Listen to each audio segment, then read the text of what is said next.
How's it going, guys? We continue to chug along this series of reviewing old pay-per-views from 2002 up until this point because a lot of 2002 pay-per-views got requested and then not so many after until like '04, '05 or something. I don't remember. I don't have the paper, the exact shows that people said to review. So, anyways, let's get into it.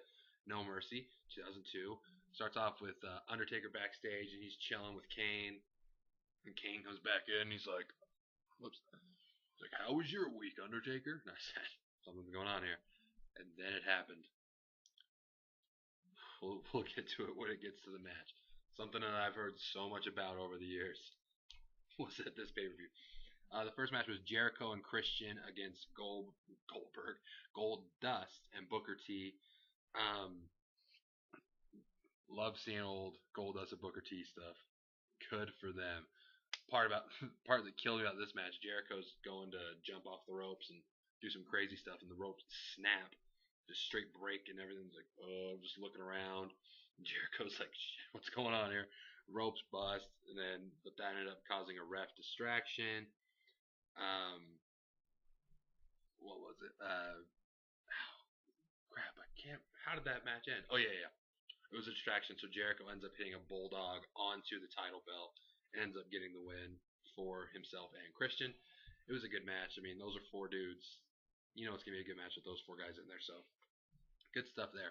And we have SmackDown #1 announcer, Funaki, talking to Tori Wilson's dad, I think. And something about, like, him and some random chick. I don't remember her name.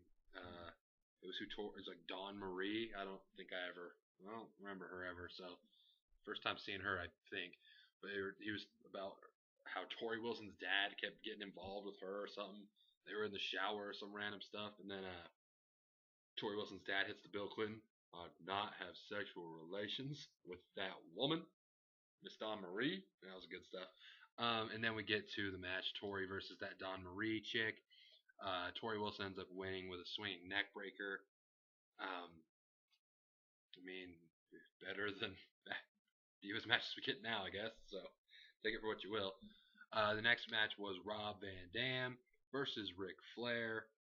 And oh my gosh, since No Mercy was directly following the pay per view I had just watched, I understood the storyline here because at the last pay per view, Ric Flair interfered in the Triple H RVD match and hit RVD with a sledgehammer. RVD did a Ric Flair impression before this match as well, which was actually pretty funny. You know, he was, I can't repeat it, I don't exactly know, but he was, um, the frog splash, just going off for a while. I thought it was funny, and I don't like RVD at all, so it takes a lot to think things are funny. But Ric Flair ends up getting beat after RVD hits the 5-star frog splash for the win. I didn't know 5-star frog splash was so hard to say until I just messed up twice. But anyways, it was a pretty good match.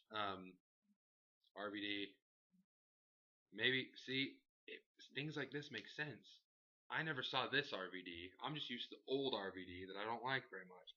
So maybe if I would have saw back in the day, maybe things would have made more sense. Maybe I would have liked him more. Who knows? And then you got the Big Show with Stephanie McMahon and Eric Bischoff, and Big Show's bitching as usual. You know, some things never change apparently. He's talking to Steph and Eric Bischoff, so you can't talk to her. You're part of my brand. And Big Show freaks out and is like, I haven't been on a pay per view in 13 goddamn years. Something like that. And he's like, I haven't main evented a pay per view since '94. And all sorts of stuff. And then he, threatens Bischoff basically. Then we got Tajiri versus Jamie Noble, which Jamie Noble was with that Nydia chick who was making out with people at the New York restaurant in the last pay per view. But Jamie Noble ends up defeating Tajiri after that Nydia chick. She like grabs Tajiri as he's trying to do something, and Jamie Noble flips it over into a thing. But then Tajiri ends up making out with that Nydia chick, and then Jamie Noble starts making out with her, but then Tajiri kicks him. It was just good stuff. I mean, that's the definition of good stuff. Then you got Chris Benoit backstage with Eddie Guerrero, and he's like, "Hey, Chavo's getting beat up." And he goes over there and he's like, "That's not Chavo's voice. That's a little girl's voice." and then Chavo runs out of there, and Kurt Angle beat him up or whatever, and then they were trying to go at it, and then that was just the end of the segment.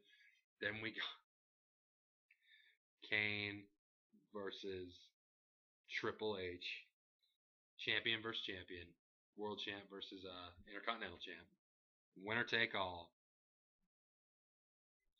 This was the Katie Vick storyline. I've been waiting for the Katie Vick storyline all my life. Everyone always talked about it. Never knew what was going on, but it happened. This match was going on for a while. This match just got crazy. Ric Flair ends up interfering after he already lost. We got a referee knockdown as usual. The ref knockdown chant is all over. Yeah, dudes getting hit. You know, the old thing I miss with hitting dudes in the face with the belt. All of a sudden, Hurricane Helm starts running down, and I'm just like, what is going on? We got our second referee knockdown of the match. Refs are just getting knocked out all over the place. Sledgehammers are in this match. A third referee ends up coming down. Triple H ends up getting the win, guys. That's the moral of the story here. Running Triple H's record in these pay-per-views like 4-1, 3-1, I think. Which, hey, he's the game. He's got to. Doesn't, you know, he had to have become God somehow, and I am witnessing the greatness that is Triple H winning everything. And then we got Chris Benoit and Kurt Angle against Rey Mysterio and Edge. Again, just like the earlier tag match, 4 dudes that you know it's going to be a good match, and it was a good match. The ending was cool. Edge ends up, it was just Edge going back and forth with Kurt Angle.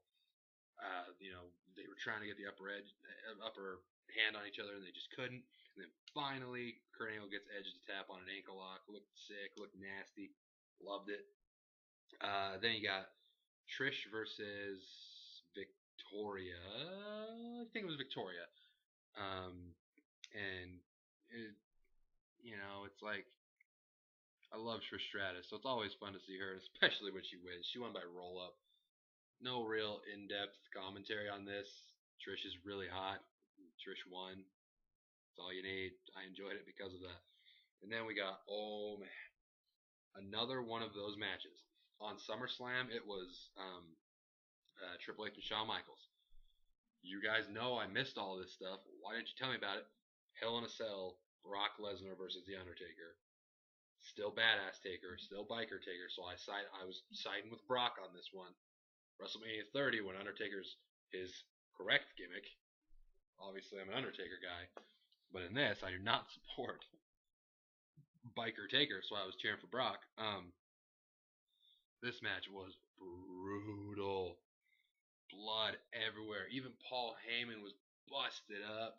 Brock was busted up. Undertaker was busted up. Woo! It was crazy. Just, oh, things they were doing. And again, I'm learning things. I understand now.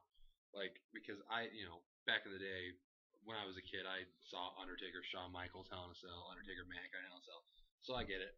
But I didn't know that they were still good for a lot longer after that. So when people were complaining about how Hell in a Cell matches turned into such bullshit, now I'm starting to make sense because this is one I'd never seen, and I was just mind blown.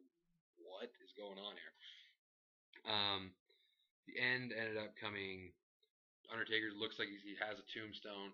Brock does like the backflip, pushes him up into an F5, pins him 1, 2, 3. Such a good ending, such a good match. I really loved it.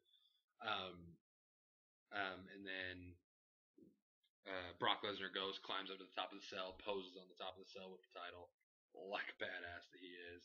Good stuff, good match, good show. Again, thanks for the recommendations on these. I'm having fun watching them. So I hope you enjoyed this review. The next one will be Survivor Series 02, and I think that'll wrap up the 2002 pay-per-views before we move on to the next one. So, for now, goodbye.